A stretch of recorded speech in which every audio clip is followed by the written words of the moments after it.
Space is full of wonder. Vast clouds of gas and dust called nebulas drift through the cosmos. These nebulas are like cosmic gardens where stars are born. Gravity pulls the gas and dust together. As more and more material clumps together, the cloud gets denser and hotter. Eventually, the temperature and pressure at the center of the cloud become incredibly intense. This is where the magic happens. The atoms of hydrogen, the simplest and most abundant element in the universe, are forced to fuse together. This process, called nuclear fusion, releases an incredible amount of energy and a star is born. Nuclear fusion is the engine that powers a star. Deep inside the core, hydrogen atoms combine to form helium, releasing a tremendous amount of energy in the process. This energy makes its way to the surface of the star and radiates out into space as light and heat. Once a star ignites nuclear fusion, it enters a long, stable period called the main sequence. Our Sun is currently in its main sequence, happily fusing hydrogen into helium. During this phase, a star's size and brightness remain relatively constant. The lifespan of a star on the main sequence depends on its mass. Massive stars burn through their fuel much faster than smaller stars. While our Sun will live for billions of years, some giant stars might only last for a few million years. Eventually, even the largest stars run out of hydrogen fuel in their core.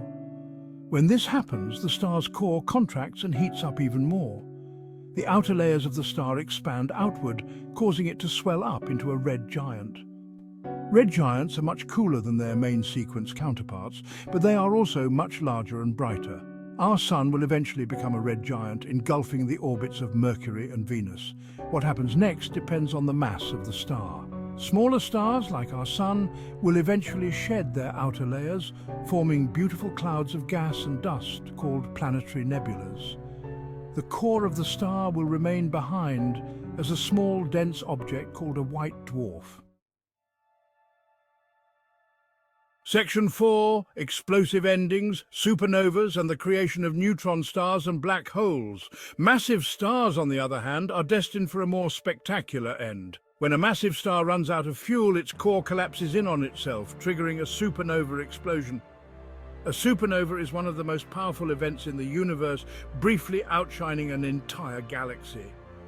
The intense pressure and heat of a supernova can create incredibly dense objects called neutron stars. Neutron stars are so dense that a teaspoon of their material would weigh billions of tons. If the core of the star is massive enough, it can collapse even further, forming a black hole. Black holes are regions of space-time where gravity is so strong that nothing, not even light, can escape. Section 5. A universe of wonder. The enduring legacy of stars. Stars are the building blocks of galaxies, and their life cycles shape the universe as we know it. The heavy elements forged in the hearts of stars and scattered by supernova explosions are the same elements that make up our planet and even our own bodies. As we gaze up at the night sky, we're reminded of the vastness of the cosmos and the incredible processes that govern the lives and deaths of stars. The next time you see a twinkling star, remember the incredible journey it has taken and the vital role it plays in the grand tapestry of the universe.